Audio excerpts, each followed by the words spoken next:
Do you ever worry about your kids and wonder how you're going to give them sort of a leg up in the world? Sure. You know, everybody wants their children to do slightly better than they did. Well, I want you to stick around here. Well, you have no place to go anyway. You have to stick around. But everybody else, to meet the Sullivan sisters, because they are all powerful players in the world of business. And they say their parents taught them early on how to come out on top. And if you don't think that just having a meal every night as a family matters, wait till you hear from them. Important lessons for any parent and kids coming up. Do you do that?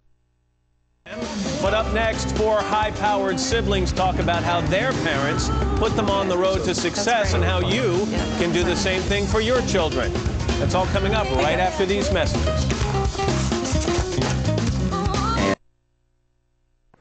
And we are back at 8:09. Every parent wants the best for their children, for them to be successful and happy when they grow up, maybe even become a CEO. Well, the Sullivan family certainly has the recipe to make it happen. All four of their daughters have attained their dreams, but the real work began early on. My sisters and I had job jars, and every week my parents would put chores in those jars. We literally had to do our part, so to speak, as part of this family. And it was almost like my parents had their own leadership training program without us realizing we were going through it.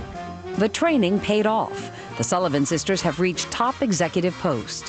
It's as if they've been preparing to be business leaders all their life. Today, Denise is president of Campbell USA, a division of the Campbell Soup Company. I think they, from a very early age, made us all feel a part of a family team. He was able to kind of bring us along, even though we were girls, because we didn't have sons in the house. Their upbringing is the secret to their success. Their mom, Connie, taught them that ambition is part of femininity. Their dad, Dennis, an AT&T executive, shared everything he knew about business with his girls and instilled a strong work ethic and the importance of setting goals. And then when we would tell them our goals, they would add a few. Physical vitality. President Kennedy came out with his fitness program. My father decided that as a family we should all do exercises together every morning. He'd get up and pretend he had a trumpet and blow reveille. And he'd come in at 6 o'clock and he'd go, rise and shine, hit the deck. When President Richard Nixon was in office, Maggie was in 7th grade. She volunteered to work on a charity dinner for Vietnam vets and decided to invite the president. I was sitting in math class in 7th grade, and someone walked in the front of the classroom and he goes, Maggie, the White House is on the phone for you down in the office. And they said he was very sorry, but he had to decline the invitation. Not knowing any better, I basically said, well, that's too bad, but is he going to send a check for the tickets? Lo and behold, the check arrived from President Nixon. We spent a lot of time with our employees. Maggie's persistent personality paid off. Today, she is the chairman and CEO of Citizens Communications, a $2 billion telecommunications company. Colleen learned the art of selling when she had to sell her dad on the idea of a new 10-speed bike. Well, you've got to convince me and sell me first why you need those 7 extra speeds. I can save time, I can save gas money. So everything was a negotiation with my mom and dad. Colleen, who began her career as a secretary, worked her way up and is now a regional vice president of sales for Expedia Corporate Travel. From a very young age, I wanted to take riding lessons. I wanted to eventually own a horse. I used to put it on the grocery list every week, 1 horse any kind. Good boy. He challenged me to come up with a business plan to purchase my first horse. And I was about 12 years old at the time. Andrea is living her dream as a champion professional horse rider, but she's also a winner in the business world. Most recently, she was the Senior Vice President of Sales at AT&T Wireless. Just hire the best person for the job. And if we're referred to as the network, Denise is the strategist, Maggie is the networker, Andrea is the communicator, and I'm the competitive one. Chutes and ladders. I think this board game made a big impression upon these girls. It was called Chutes and Ladders. The object was if you fell down 1 rung, you went right back and you tried again. Down the chute you go. My parents always told us that the biggest life lessons that you will learn are from your failures. It was not my plan for them to become executives. It was my plan for them to actuate their potential. You know, people say you must be so proud. Well, I've been proud of them for a long time. This was just the icing on the cake. Do you believe in magic? And all four Sullivan sisters are here with us this morning. Denise Morrison, Maggie Wilderotter, Colleen Bastowski, and Andrea Doling. Good morning to you all. Good morning. Nice to see you in one place, right? You're spread out all over the country. So your parents mentioned in this piece, your dad said, look, he never set out, your dad and your mom, to create executives, but they did something right because you're all highly successful.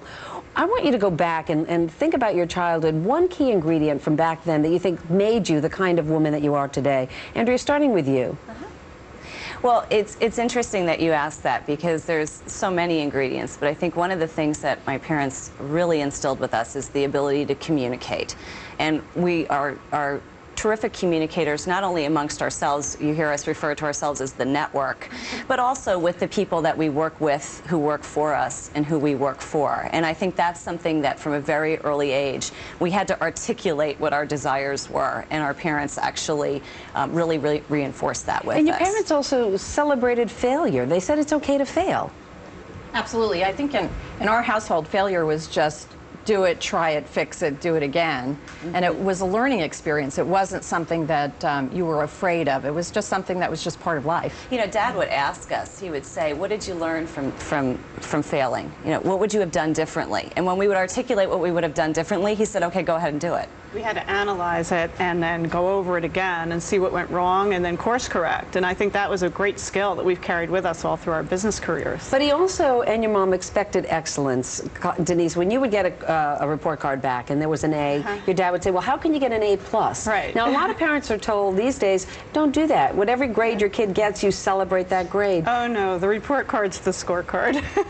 And I think they saw the potential, that we had the potential to apply ourselves and get good grades. And so, therefore, it was a very high standard. And if we got a C, it was a tough deal. Did you ever get a C, honestly?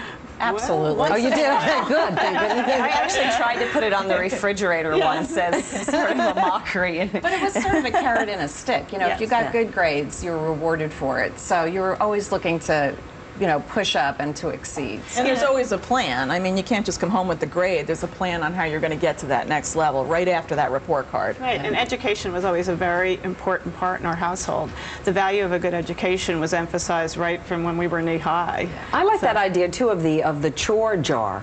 That your dad was the job jar. Yeah, you liked it because you didn't have to do it. But you know, it was a way for us to learn how to negotiate because we'd all open our job jars once a week, and then we'd start trading jobs because we didn't like them, or we knew that one sister would do 2 versus you doing 1. So you learned how to wheel and deal a bit. Absolutely. A little bit, but they all had to be finished. They all had to be finished at the end of the week. So it also said finish what you start. Did you ever want to rebel against your parents? I mean, when they would say, I know you had to go to the library on weekends and you had to write a report for your parents, not for school, or deliver an oral report. Did you ever just want to say, I don't want to do this? Andrea and I actually, one of the job jar assignments that we always used to get stuck with is going to collect kindling wood for the fire.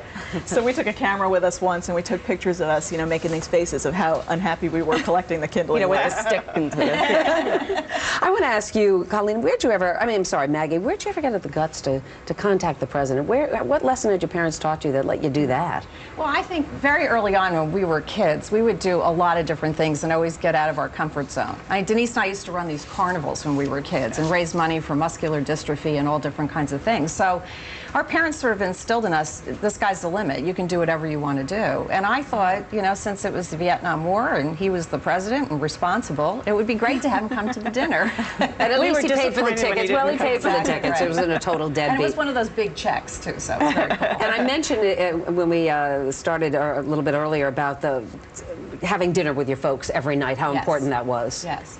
We did a lot of stuff as a family, you know, not just dinner, but we traveled together. We walked to church together. We did. We had lots of outings that we would always do. So one of the things in our childhood that was great is we had fun. So it was about creativity, it was about fun, it was about doing things together. We were always work hard, play hard, arguing, having fun. So that was good. But our dinner table was lively. Was lively. I can tell because there were no opinions at that point. Well, your parents, actually, Connie and Dennis, are here, and you raised them real well. And I know that, Connie, you wanted to say something to the girls. Well, I wanted to say something to everyone. I, above all, am more honored to be with these 4 wonderful people today, because through their attainments in personal and business life, they have made me, as a mother, reach my goal in life. And I also wanted to add one other thing. If the 4 of them were sitting there in military uniforms of the United States forces, I would be just as proud. Absolutely. Yeah, thanks. Great. Love you, Mom. Yeah, that's great. And I bet every parent in America, Mom, right now is buying that Chutes and Ladders. I tell you, they're all doing it. They play that constantly. Andrea, Colleen, Maggie.